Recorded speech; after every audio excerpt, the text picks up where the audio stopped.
Nós somos seres sociais, vivemos em grupo e a nossa vida em comunidade exige normas de funcionamento, chamadas de normas sociais. Elas indicam-nos o que é esperado de nós, ou melhor, como é esperado que nos comportemos em determinadas situações sociais. E o mais comum é conformarmos-nos com as normas que a sociedade nos dita. Mas será que a pressão social é assim tão poderosa? Olá e seja bem-vindo a mais um vídeo. Imagine que é convidado ou convidada para uma cerimónia religiosa e quando vai entrar viu que toda a gente tirou os sapatos e os deixou à entrada. Você vai contestar ou não se opõe e entra sem sapatos? Ou então você acabou de vir do cinema com um grupo de amigos e outros tantos conhecidos. Sinceramente você detestou o filme, mas eles saíram super entusiasmados do cinema e disseram que era o melhor filme de sempre. Você é o único que não gostou. É capaz de dizer isso ou vai fingir que concorda com eles?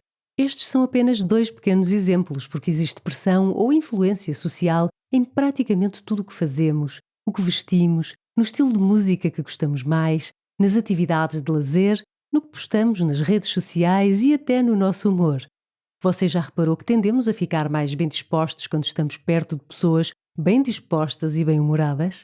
Conformismo significa aceitar sem se opor, ou seja, é a nossa tendência para mudarmos ou alinharmos os nossos comportamentos, atitudes ou até crenças, imitando os outros que nos rodeiam, os nossos amigos ou grupos com os quais nos identificamos.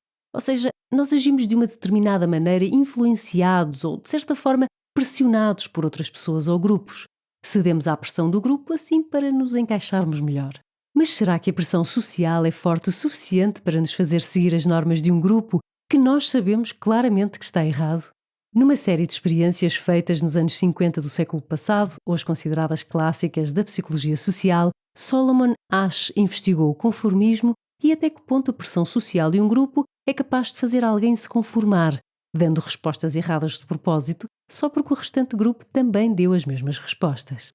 A experiência consistia em colocar numa sala alguns estudantes, mas apenas um estava realmente a ser avaliado, porque os outros estavam combinados com os investigadores e iam dar respostas erradas de propósito.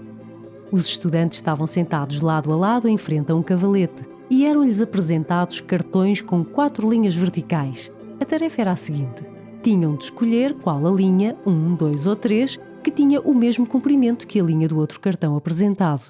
Não era uma tarefa difícil. Na primeira e na segunda tarefa, o grupo que estava combinado com os investigadores dava a resposta correta, mas na terceira davam uma resposta errada de propósito.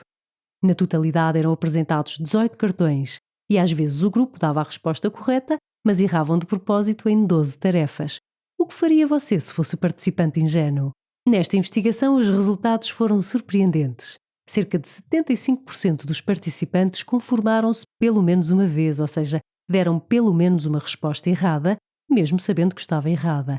E cerca de 25% nunca se conformaram, ou seja, deram as respostas que achavam certas, independentemente das respostas do grupo. Mas em que situações e por que é que temos tendência a nos conformarmos? Os investigadores têm mostrado que tendemos a conformar-nos mais e ceder mais à pressão social quando estamos perante grupos maiores. Por exemplo, se estiverem presentes apenas uma ou duas pessoas, tende a haver menos conformismo do que se estiverem presentes mais pessoas. Também quando existe unanimidade no grupo, como na experiência de Asch em que todos respondiam errado.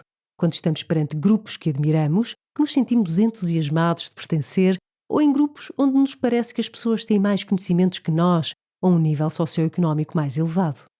É então comum conformarmos-nos porque queremos ser aceites, enquadrar-nos no grupo. Queremos que gostem de nós, não queremos ser punidos. Se formos uma voz dissonante dentro do grupo, podemos ser rejeitados, podemos parecer ridículos ou sermos criticados. Também nos conformamos mais em tarefas que são totalmente novas para nós, que são difíceis ou ambíguas. Quando não sabemos bem o que é para fazer ou não sabemos a resposta, podemos acabar por procurar a solução em pessoas que nos pareçam melhor informadas e fazer ou responder o mesmo que elas. Outro aspecto interessante é que as pessoas que respondem primeiro têm tendência a se conformar menos, ou seja, como já se comprometeram com uma resposta antes de ouvir as respostas dos outros, têm menos tendência a mudar e a ceder à pressão social. E quando as respostas são dadas em privado, também há menos conformismo.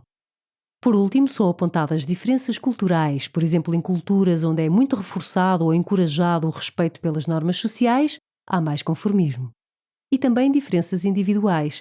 Pessoas motivadas, proativas, com espírito de liderança, tendem a conformar-se menos e pessoas com baixa autoestima ou mais tímidas perante um grupo tendem a conformar-se mais.